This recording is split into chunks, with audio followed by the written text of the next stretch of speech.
Imagine uma civilização tão avançada e enigmática que suas crenças ainda fascinam o mundo milhares de anos depois.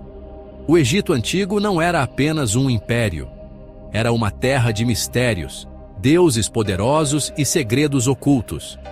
Os faraós se consideravam descendentes divinos, e as divindades egípcias eram temidas e adoradas com rituais misteriosos.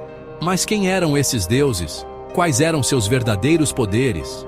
E será que alguns desses segredos ainda estão escondidos nas areias do deserto? Prepare-se, porque hoje vamos mergulhar na mitologia egípcia e revelar os mistérios dos deuses mais poderosos do Antigo Egito.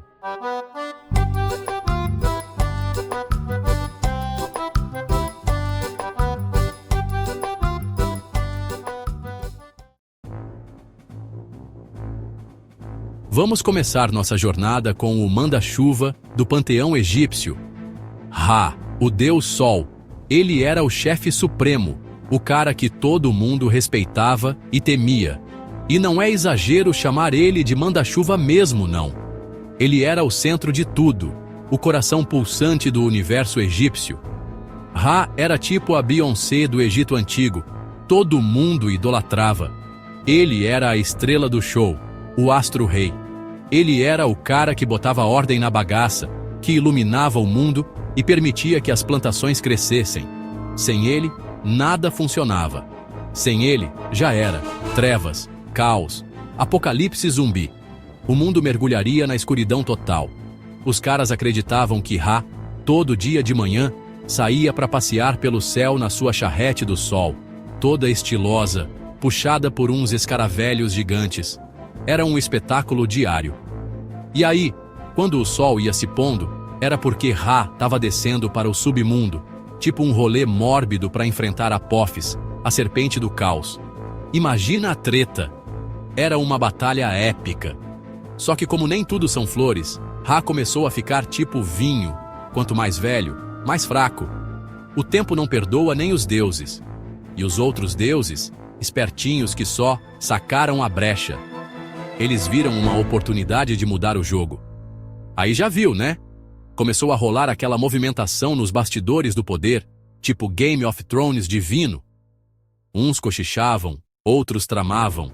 Era um verdadeiro ninho de cobras. Imagina a treta no grupo do WhatsApp dos deuses. As fofocas e intrigas corriam soltas. Mas, e aí? Quem teria peito para desafiar o chefão supremo? Quem ousaria enfrentar Ra?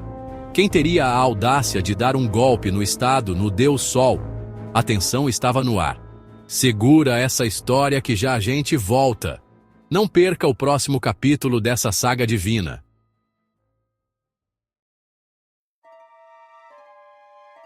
E é aqui que entra a rainha da lábia, a maga suprema, a mestre dos paranauês, Ísis. Ela não era apenas uma deusa qualquer, mas uma verdadeira estrategista. Ela era tipo a Hermione do Egito Antigo, só que muito mais poderosa. Imagine uma figura que combinava inteligência, magia e uma vontade inabalável. Ísis era casada com Osíris, o deus da vegetação e da vida após a morte. Mas essa história a gente conta depois. Eles formavam um casal divino, cheio de mistérios e aventuras. O importante agora é que Ísis era inteligente pra caramba, tipo, nível Sherlock Holmes da mitologia. Ela tinha uma mente afiada e uma curiosidade insaciável. Ela sabia que conhecimento é poder, então começou a investigar os pontos fracos de Ra. Não era uma tarefa fácil, mas Ísis estava determinada. E não é que ela descobriu o segredo mais bem guardado do Deus Sol, o nome verdadeiro dele. Esse era um feito extraordinário. No Egito Antigo, saber o nome verdadeiro de alguém era como ter a senha do banco, dava um poder daqueles. Era um conhecimento que podia mudar o destino. E a Ísis, esperta como só ela, usou esse conhecimento para conseguir mais influência no rolê divino. Ela sabia exatamente como jogar o jogo dos deuses. Mas a história da Ísis não é só poder, não. É também uma história de amor, perda e superação, tipo, digna de Oscar. Ela enfrentou desafios que testaram sua força e resiliência. Ela viveu uma das maiores tragédias da mitologia egípcia, a morte de Osíris. Esse evento mudou tudo para ela. Mas como? Por quê? Calma, jovem gafanhoto, que a gente já vai chegar lá. A história está apenas começando.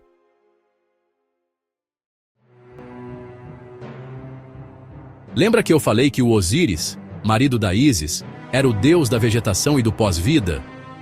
Pois é, ele tinha um papel super importante na mitologia egípcia. Então ele era tipo um rei antes dos faraós existirem, governando o Egito com justiça e sabedoria. Todo mundo respeitava e admirava ele. Mas tinha um probleminha, o irmão dele, Seth, deus do deserto, da inveja e da treta em geral. Seth não suportava ver o sucesso de Osíris. Seth tinha tanta inveja do irmão que resolveu dar um golpe de estado no mano. Ele queria o poder só para ele. E não foi um golpe qualquer, não. Foi um plano super elaborado. Seth planejou tudo nos mínimos detalhes, tipo plano maligno de filme da Disney. Ele era muito astuto. Ele convidou Osíris para um banquete, mas na verdade era uma cilada. Tudo fazia parte do plano. Seth trancou Osíris num sarcófago e jogou no rio Nilo. Que vacilo, né? Uma traição sem limites. Imagina o desespero da Ísis quando descobriu. Ela amava muito Osíris. Ela procurou o marido por todo lado até que encontrou o sarcófago boiando no rio. Foi um alívio, mas também o início de uma nova jornada. Só que a tristeza virou fúria. Ísis não ia deixar isso barato. Ísis, com seus poderes mágicos, conseguiu trazer Osíris de volta à vida por tempo suficiente para engravidar dele. Um feito incrível. Sim, meus amigos, a treta foi grande, a história estava longe de acabar.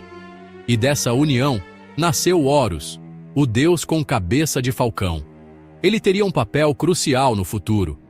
Mas a alegria durou pouco, porque Osíris não podia voltar de vez ao mundo dos vivos. Seu destino era outro.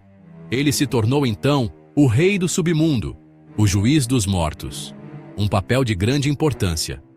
Mas essa história ainda não acabou, não. Tem muito mais por vir. Aguardem cenas dos próximos capítulos. A mitologia egípcia é cheia de surpresas.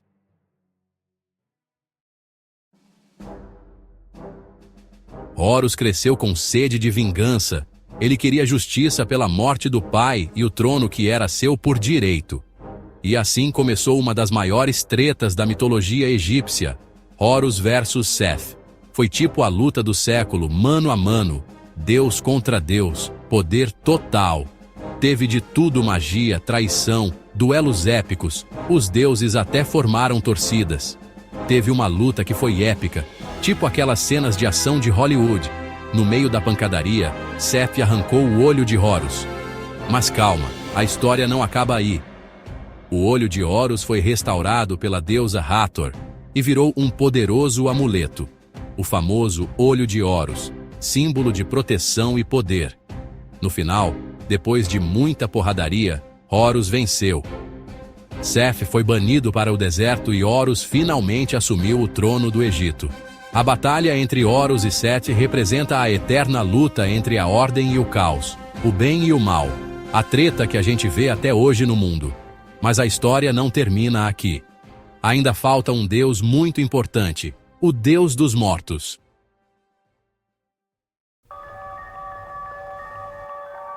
E quando o assunto é a vida após a morte, quem manda no pedaço é Anubis, o deus com cabeça de chacal. Ele era o mestre cerimônias do submundo, o guia turístico da galera que batia as botas no Egito Antigo. Quando alguém morria, Anubis ia lá, todo estiloso, e levava a alma para o tribunal de Osíris, onde rolava o julgamento final. Imagina a cena. Você morre, acorda numa sala cheia de deuses, e quem tá comandando o rolê é um cara com cabeça de chacal.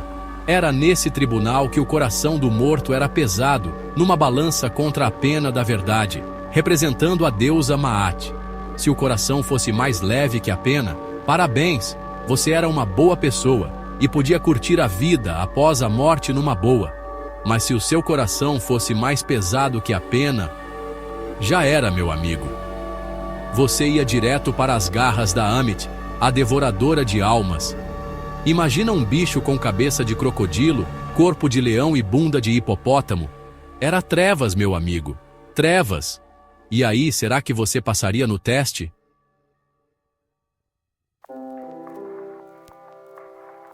E aí, galera?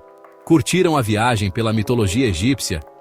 Deuses poderosos, monstros assustadores, brigas épicas, reviravoltas inesperadas.